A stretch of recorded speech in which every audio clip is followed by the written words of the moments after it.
En Nouvelle-Zélande, tous ceux qui naissent avec une entre les jambes ne rêvent que d'une seule chose, c'est de devenir All Black. Bah en vrai, j'ai juste à biper et j'ai peut-être dit ou j'ai peut-être dit liberté homme-femme. J'ai jamais dit qu'il y avait que les mecs qui pouvaient jouer au rugby. Je suis pas le premier à le savoir parce que je vais dire que j'ai une amie fille qui joue au rugby.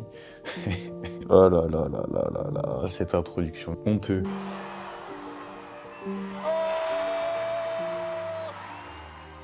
De l'autre côté de la Manche, les ballons de rugby n'ont jamais rebondi dans les jardins des pauvres, ni sur les terrains en bordure d'usine. C'était un sport de bourgeois.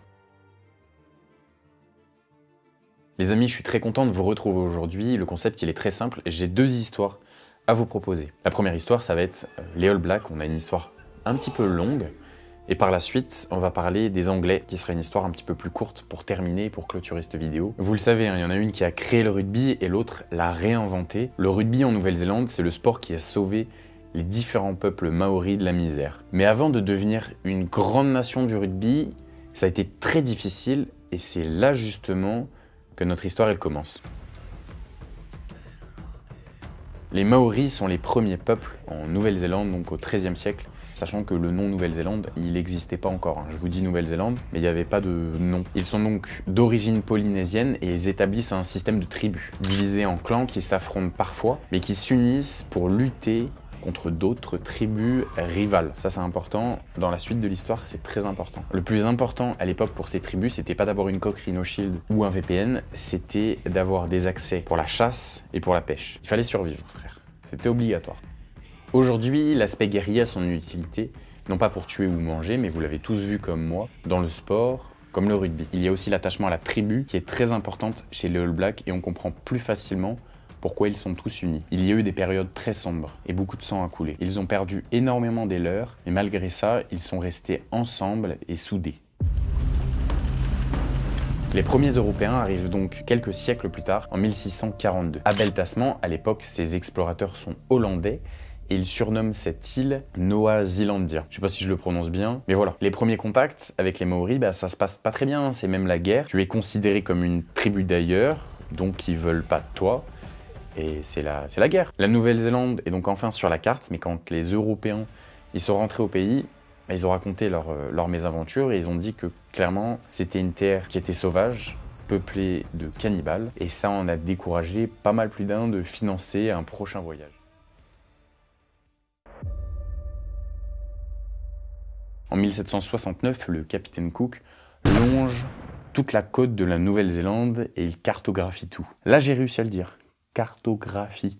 Ça fait 18 fois je veux le dire, essayez de le dire. Là tu te poses la question, comment est-ce qu'il a fait avec les Maoris? Déjà dans un premier temps, il a été respectueux parce qu'il a longé la côte, donc il rentre pas en conflit. Deuxième atout, son accompagnateur, Tupaia, je pense, qui était là en tant qu'interprète. Et oui, vous le savez, la communication, c'est la meilleure chose que l'on peut faire. Les Occidentaux, ils ont permis donc au fil du temps aux Maoris de se développer d'une manière positive, mais aussi d'une manière assez négative.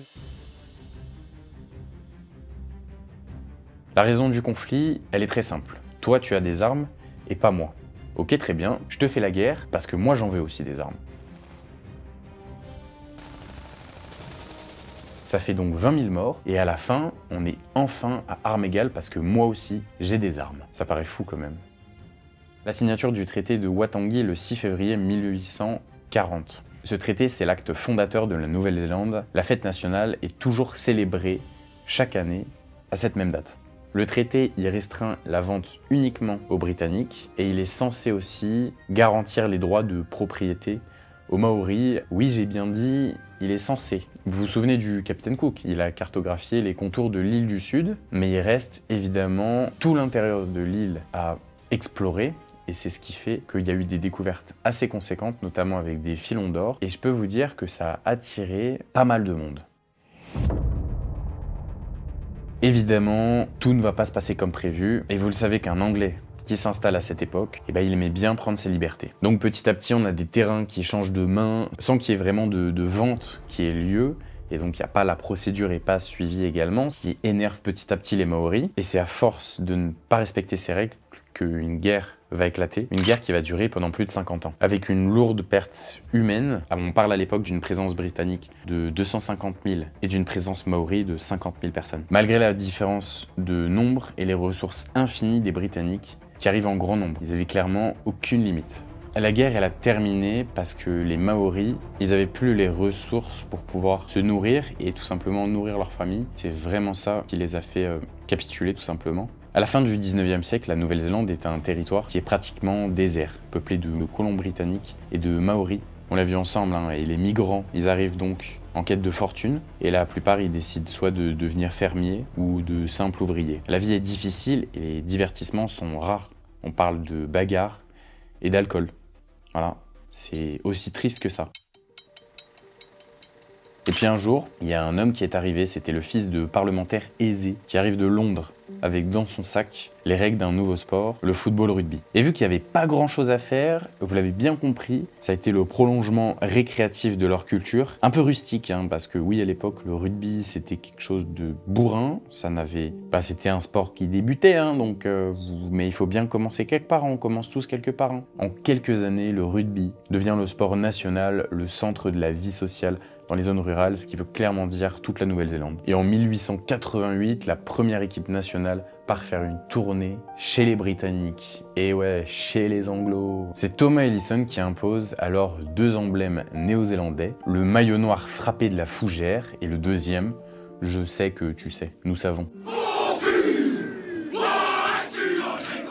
Le chant de guerre maori a été imposé en 1820 par le chef Te Raufara. Et c'est en 1892 que la fédération néo-zélandaise voit le jour. En 1987, les enfants obtiennent un jour de congé pour célébrer la victoire de la Nouvelle-Zélande en Coupe du Monde. Les Blancs descendent des colons et les Maoris natifs de l'île ont donné ensemble naissance aux All Blacks. C'est pour ça qu'ils ont réussi à dominer le rugby pendant plusieurs années. Les premiers apportant une rigueur anglo-saxonne, un souci de méthode et une discipline collective. Les seconds colorant le jeu de leur éternelle fraîcheur physique, de leur créativité et de leur énergie. C'est assez impressionnant de se dire que ce sport, il a éduqué une nation entière.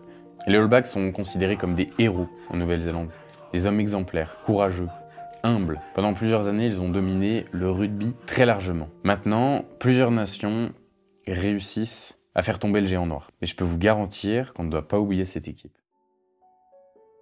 Pour eux, le rugby n'a pas été conçu pour divertir les foules, faire danser les gens ou permettre de rigoler entre amis. Ce sport est intégré au système éducatif avec comme objectif de former une élite sociale. Le rugby est une étape quasi obligatoire pour les jeunes anglais s'ils veulent espérer un statut de gentleman. Les rugbymen anglais, ils possèdent généralement tous un accent anglais, le même accent de toutes ces universités d'excellence, et donc ils se reconnaissent facilement. En France, c'est loin d'être la même chose, parce qu'on entend des expressions basques, les intonations d'Auvergne, l'argot de Provence, on a tout ce que vous voulez. Il n'y a rien de tout ça en Angleterre où l'accent n'indique pas forcément le lieu de naissance, mais plutôt l'origine sociale. Autre spécialité anglaise, le rugby ne se met pas au service des chauvinismes locaux, probablement parce que les représentants de l'élite issus du même moule partagent aussi les mêmes codes. Et oui, ils sont tous pareils les Anglos. Avec des termes un peu plus simples, ils font tous partie de la même famille, du même rang social,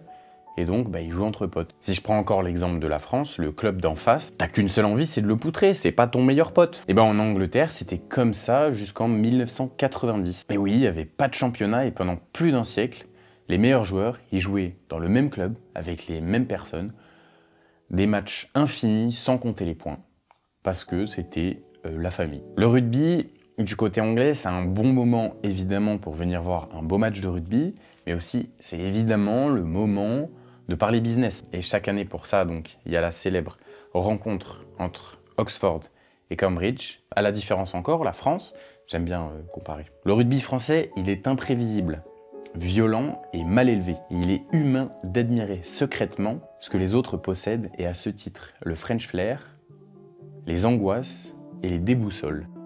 Écoutez, il y a beaucoup de choses à dire sur cette équipe d'Angleterre, mais comme je vous l'avais dit, c'était une courte histoire. J'avais pas envie de... Peut-être que je me garderais un petit peu plus de temps pour faire une grosse vidéo sur l'Angleterre. On les déteste, mais en même temps, ils sont quand même là et ils ont créé ce sport. On veut de toute façon de la rivalité, on en a besoin. Et on veut les poutrer à chaque fois, c'est obligatoire. Écoutez, j'espère que cette vidéo vous aura plu. Prenez soin de vous, prenez soin de votre famille. Et on se retrouve très vite dans une prochaine vidéo.